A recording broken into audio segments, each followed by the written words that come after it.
Anthropic just released Claude Fable 5, and I'm putting it through the same 10 tests I run every single model through. The real writing, the real code, the reasoning jobs I actually do for work. It just took the top spot on my entire AI arena with a 91.1, the highest score any model has ever posted on my board. And the very first thing I want you to know about the best model in the world is I'm not going to use it. This is the most expensive model I've ever tested by a wide margin, the best score on the board and the biggest price tag on the board at the exact same time. So the real question is not whether it's good.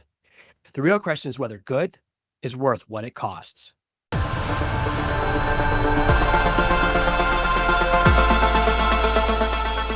If this is your first video of mine, I test new AI models with the same prompts every time, but only on the skills that actually matter to me. I don't care if a model scores in the 90th percentile in some benchmark. I care if it can do the work that I actually do. So here's the plan. I'm going to show you exactly what that record-breaking score is built on, the two places this model actually slips, and the one number at the very end that decides whether any of this makes sense for you. Every model gets the same 10 categories: social posts, a LinkedIn article, a sales page, backend code, an email, a YouTube summary, an editing pass, brainstorming, reasoning, and a long document run. 10 jobs that map to real work. Then I score each one twice. First, an automated rubric grades the output. Then I do the part the rubric cannot do. I sit down and I read every single piece myself, the way you would, and I tell you whether I would actually ship it. Most of the time, those two scores agree. On this model, there's one place they completely part ways, and it's one of the most interesting results on the whole board. Real quick, before we get into the results, if you're finding this useful so far, tap the like button. It's the easiest free way to support a small channel, and it genuinely helps. Okay, let's get back into it. Let me start with the price, because this is the thing I want you to hold in your head the whole way through. Run Claude Fable 5, you're paying $10 for every million tokens you put in and $50 for every million tokens it writes back. Compare that to Claude Opus 4.8, which was already the most expensive model people ever touch. And that one is $5 and $25 for the same amount of tokens. So the new model is exactly twice the price of the most expensive mainstream model there was.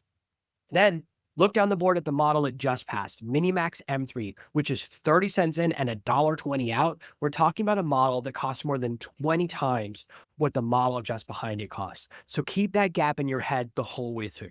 The best score on the board is also, by a long way, the most expensive seat in the building. Now, the score is real, so let me show you where it comes from.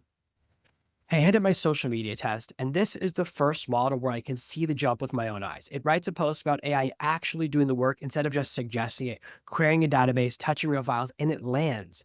It reads like something I would actually post. I moved to brainstorming, and it sits right at the ceiling, about the highest score I ever hand out. And when I read it, I understand why. Reasoning and analysis, the math holds up, clean all the way through. The LinkedIn article is genuinely good. Not the best one I've ever seen. It does not have quite enough of my own personality in it, but for a model that has to be good at everything at once, I can absolutely see the quality. So across most of these 10 jobs, this thing just shows up and delivers. That part of the hype, it's earned, but two scores come in under 90, and those are the only two, the email and the editing pass. Let me go to the email first, because this is where my own machine and I, well, we get into a fight. The rubric marks Fable 5 down. It wants more specificity, hard dollar figures, exact token counts, a number bolted onto every claim. And I read the email and I think, the rubric's wrong. It's a clean, ready to send email. Great copy does not always need a number jammed into every line, and the writing reads just fine without one. I would send this email exactly as it is. So on that one, I'm overruling my own automated score. And that is the whole reason I read every output by hand instead of just trusting the rubric. Then there's editing. This is the one place where the premium model genuinely pulls ahead. I take a casual piece of writing and ask it to make it better. And to be fair about it, I put it side by side with MiniMax M3, the cheaper model just behind it. And the difference is real. It drops in slang that breaks the tone. It fixes the spelling, but never fixes the actual writing. Fable 5 does the thing a good human editor does. MiniMax M3 held the top spot until this model landed, and they gave it the full breakdown in its own video. So the card in the corner has you covered if you want it. Quick one for the comments while you're here. If there's a model you think actually beats Fable 5 across all 10 tests, one you lean on for your real work, name it below. I read every single comment on this channel, and the models you keep bringing up are the ones that go on my testing lists. Now let's get back into it. Here is a result I cannot stop thinking about. The model is sitting at the top of my board with a 91.1. The model just behind it scored an 89.6, and Claude Opus 4.8 scored an 89.2. Those numbers are close enough that if I handed you the output side by side with the names stripped off, you would not be able to tell me which one came from the most expensive model in the world. I genuinely believe if you ran 100 people through a blind test, you would get a coin flip. The score is real, but cannot feel it. And the sales page is where that hits the hardest. I put Claude Fable 5 sales page right next to the one from Claude Opus 4.8, and they are almost the same page. The same clean layout, a beautiful ironclad 30-day guarantee box, a nice countdown timer. The Fable 5 version is a touch sharper, maybe a little better on the first shot. I went deep on Claude Opus 4.8 in its own video, and there's a card up in the corner if you want to check that one out. But I can take that Claude Opus 4.8 page, give it one revision prompt, and land in the exact same place as Fable 5 for half the price. I'll say one more quiet thing here. I noticed Claude Opus 4.8 felt a little weaker right as this new model showed up in my feed. I cannot prove it yet, but this would not be the first time a lab put its thumb on the scale to make the shiny new thing look better. And you can prompt a way around that anyways. Now, the honest limits here. This is one person, my 10 tasks with my own eyes, 3 runs per prompt. That's the test. It's not the whole universe of work, but it is the work I actually do. It is the same bar every model has to clear. So here's where I land. I am not switching to Claude Fable 5. It's a frontier model. It might genuinely be the best one on the planet, but it's not better in a way you would ever notice do normal work. And it costs a fortune. Think of it as the ripcord, the specialist you bring in when one tiny mistake actually costs you something real, a medical system, a legal filing, the job you could not afford to get wrong. For that, sure, pay for the best, but for everything else, you're setting money on fire.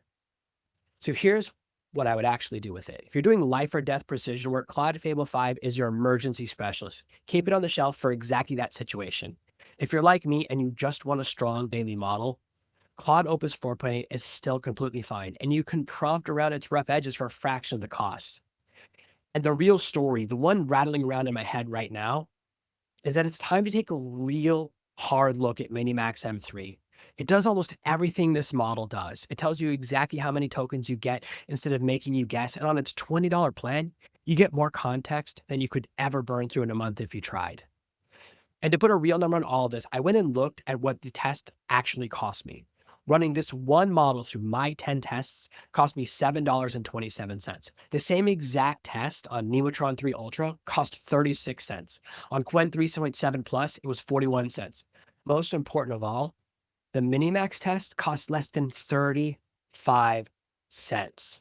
Claude Fable 5 is the single most expensive model I've ever run, and it earned the top spot doing it. So is the best worth it? For almost everyone watching, the answer, honestly, it's no. The full score and a breakdown of every single test is on my AI Arena page. The link is right below this video in the description. I hope you found this video useful, interesting, or at least entertaining. Hit subscribe to see more of my videos in your feed, and the bell will notify you every time I post a new one. From the bottom of my heart, thank you for making it all the way to the end, and I'll see you in the next one. Thank you so much for watching one of my videos. Hit the like button, and then I've got a couple of sweet videos that I think you're gonna like. I've got one here and another one over here. You're gonna love them.